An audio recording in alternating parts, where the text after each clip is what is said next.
Setumpuk permasalahan tentang perekrutan tenaga pendamping dana desa sampai ke telinga anggota Dewan di Komisi 5 DPR yang bermitra dengan Kementerian Desa. Diduga ada intervensi dalam proses seleksi. Ketua Komisi 5 DPR, Fahri Jemi Francis, mengatakan, selama ini sudah ada fasilitator PNPM yang memiliki segudang pengalaman di desa-desa. Program dana desa menjadi sorotan karena dinilai tak transparan dalam rekrutmen pendamping dana desa. Dana desa menjadi salah satu program pemerintahan Jokowi JK dengan nilai anggaran yang tidak sedikit, yakni sebesar 46,9 triliun rupiah.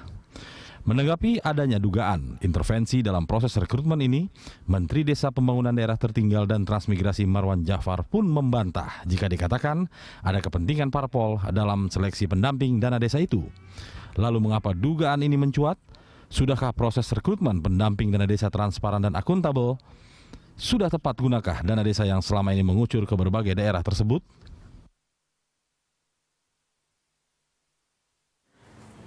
Pemirsa, langsung kita berbincang bersama dengan Bapak Muhyiddin M. Said, Wakil Ketua Komisi 5 DPR RI, membahas mengenai kisruh pendamping dana desa ini. Selamat pagi Pak Muhyiddin, selamat datang di Berita 1 TV. Ya, Pak, apa sih awal mencuatnya dugaan rekrutmen pendamping dana desa ini tidak transparan, Pak? Bahkan dengar-dengar tadi ada kaitan intervensi parpol seperti itu. Silakan. Jadi memang begini ya, menyangkut masalah dana desa ini kan suatu hal yang sangat menarik sekali. Ya. Dengan keluarnya Undang-Undang Nomor 6 Tahun 2014, ya itu keberadaan desa ini sangat luar biasa, menjadi perhatian umum dari seluruh lapisan masyarakat. Ya. Kemudian muncul dana desa akibat daripada perintah Undang-Undang Nomor 6 tadi tahun 2014. Nah, jadi kami di DPR selaku mitra Kementerian Desa, Pembangunan Daerah Tertinggal dan Transmigrasi tentu banyak melihat permasalahan-permasalahan yang terjadi masalah di desa. Jadi munculnya persoalan ini karena banyaknya informasi dari desa, laporan-laporan dari desa, hasil kunjungan teman-teman di Komisi 5 ke daerah-daerah pemilihannya, ini mencuat ini. Karena ini kan masyarakat desa menginginkan suatu pendamping yang betul-betul bisa memahami apa yang akan dia lakukan di desa itu. Nah ini awalnya di situ. Kemudian kami dari Komisi 5 membentuk suatu tim, dalam hal ini kunjungan-kunjungan spesifik ke daerah-daerah yang banyak memberikan laporan kepada kami. Dan kami memilih di Komisi 5 memilih 2 daerah, yaitu di daerah Jawa Timur, persisnya di Bangkalan, dan di daerah Kalimantan Barat. Nah setelah dari sana, ini kita kumpul semua, memang permasalahannya cukup kompleks. Okay. Terutama menyangkut masalah rekrutmen daripada pendamping-pendamping desa ini. Itulah awal daripada terjadinya masalah-masalah yang kita anggap bahwa sangat serius yang perlu kita pikirkan bersama, karena bagaimanapun juga dana yang ke desa ini kan cukup besar. Sebelum berbicara mengenai pendamping itu tadi, saya ada pertanyaan, mengapa 2 daerah itu yang dipilih, Pak? Ya, pertama kita lihat daerah Jawa Timur yang begitu besar ya, daerah yang begitu besar penduduknya, kemudian boleh dikata daerah yang sudah dekat di Jawa ini tentu lebih mudah, tapi kenapa masih banyak permasalahan? Kemudian kita pilih Kalimantan Barat yang jauh dari pusat. Nah, tapi itu hampir sama permasalahannya terkait dengan rekrutmen kali itu. Ini yang kita lihat. Setelah kita mengambil sampel 2 daerah ini, kelihatannya Komisi 5 sangat serius sekali melihat permasalahan ini, dan mungkin dalam waktu singkat kami akan mengundang kementerian ini, Kementerian Desa, untuk membicarakan ini. Kalau itu nanti kita lihat kurang ada kepastian atau terjadi masalah-masalah dalam diskusi pada saat raker, bisa-bisa nanti kami bawa menjadi panja tentang ini. Karena ini problemnya kan seluruh Indonesia, Pak. Seluruh Indonesia, betul. Tapi informasi seperti apa, Pak, yang didengar mungkin lebih detail dari Komisi 5 mengenai pendamping dana desa tersebut? Ya itu tata cara rekrutmen. Rekrutmen itu yang jadi masalah. Ya, ini yang jadi masalah besar ini. Jadi rekrutmennya itu kelihatannya ya banyak hal-hal yang kurang transparan ya, kemudian kurang profesional, kemudian adanya perlakuan-perlakuan khusus ya dari para masyarakat kita. Kalau kita lihat, sebenarnya di desa itu udah banyak pendamping, Pak. Di desa itu sudah ada ex-PNPM, sekian puluh ribu orang. Ini yang sudah bekerja sekian tahun di desa, punya pengalaman, punya sertifikat, punya kualifikasi. Kenapa sih ini kita tidak berdayakan mereka ini? Ini juga mereka orang di desa yang punya pengalaman untuk itu. Tentu melalui seleksi-seleksi yang baik lagi, tentu tidak semua juga memenuhi persyaratan secara teknis, administratif, dan profesionalisme. Tetapi mereka ini kan paling tidak memahami tentang tata cara pendamping masyarakat desa. Karena ada pengalaman itu. Karena ada pengalaman itu. Berarti ribuan PNPM ini maksudnya dipecat-pecatin begitu, Pak? Nah inilah yang jadi problem karena mereka kan mengirim surat juga ke DPR, termasuk ke Komisi 5. Kemudian ada timnya melakukan pengaduan kepada kami supaya mereka juga diberikan perhatian. Tetapi memang ada yang diambil, tapi tidak seberapa.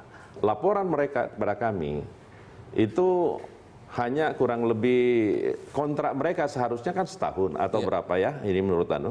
Tapi itu paling tinggi 3 bulan kontrak mereka. Nah, ini yang mereka menganggap bahwa tidak ada kepastian di dalam melaksanakan tugas mereka ini. Dan itu masih sangat terbatas sekali. Jadi dari segi pemanfaatan yang PNPM itu sendiri juga sangat-sangat terbatas ya. Baik.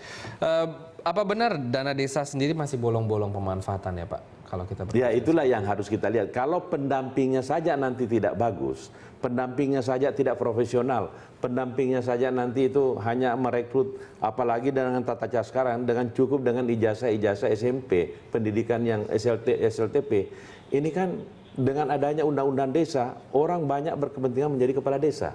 Karena ada peluang untuk membangun desanya. Itu banyak tenaga-tenaga sarjana jadi kepala desa. Kalau pendampingnya nanti dengan kualifikasi seperti tadi, ini kita khawatirkan bagaimana caranya melakukan supervisi terhadap pelaksanaan undang-undang ini, dana-dana desa ini untuk melaksanakan tugas dan tanggung jawabnya. Sebenarnya tugas-tugas pokok dari pendamping itu apa aja sih, Pak? Banyak sekali, Pak. Ini dana desa ada. Mereka ini kan membimbing, baik tata cara pengaturan administrasi, kemudian tata cara untuk melakukan program-program yang terkait dengan pembangunan di desa. Ini Pak. Ini diperlukan orang-orang yang punya pengalaman, yang punya kemampuan, yang punya sertifikasi, kualifikasi. Kalau tidak, ini sangat berbahaya karena masyarakat desa kita kan baru baru mulai tahun 2015 ini mendapatkan dana. Dana yang begitu besar. Dan bukan hanya itu, pendamping-pendamping desa itu sudah banyak sebenarnya. Bukan hanya dari PNPM. Ada juga dulu pendamping-pendamping yang terkait dengan PPIP. Proyek Infrastruktur Pembangunan Pedesaan. Ini juga ada pendampingnya. Kenapa sih tidak kita manfaatkan semua kader-kader kita, warga-warga bangsa yang ada di desa ini yang bisa, yang secara umum sudah bisa memahami apa tugas dan tanggung jawabnya. Baik. Nah ini kita kembali ke soal pelaporan yang dilakukan oleh para pendamping lah ibaratnya seperti itu ya. Ada masalah apa ya? Apakah ada memang benar perlakuan khusus intervensi seperti itu? Aroma-aroma politis soalnya kencang nih Pak jadinya Pak. Ini menarik Mel ya. Jadi kalau kita melihat bahwa itu banyak laporan ke arah itu ya. Ada sesuatu pemanfaatan secara terselubung. Oleh karena itu kita minta, itu boleh-boleh saja, asal profesional, silakan. Tapi janganlah melihat ada yang lebih bagus, tetapi memanfaatkan orang-orang yang tidak sesuai dengan ketentuan yang ada. Artinya kita memahami itu, tapi sepanjang itu bisa bekerja dengan baik, secara profesional, bisa membangun, bisa membantu pelaksanaan program di pedesaan, buat saya sih tidak ada masalah. Tetapi kalau itu lebih diutamakan, ini sangat keliru, Mas. Ya. Karena tujuannya semula malah melenceng. Tujuannya dari semula itu untuk membangun desa. Bagaimana desa bisa diberdayakan? Bagaimana desa bisa memanfaatkan dana-dana yang begitu, yang ada ini, yang selama ini tidak pernah dirasakan oleh masyarakat desa. Kalau nanti pendampingnya atau orang-orang yang melakukan hal itu tidak punya sertifikasi, tidak melalui satu proses yang bagus, ya, akuntabel dan lain-lain, ini kita khawatirkan.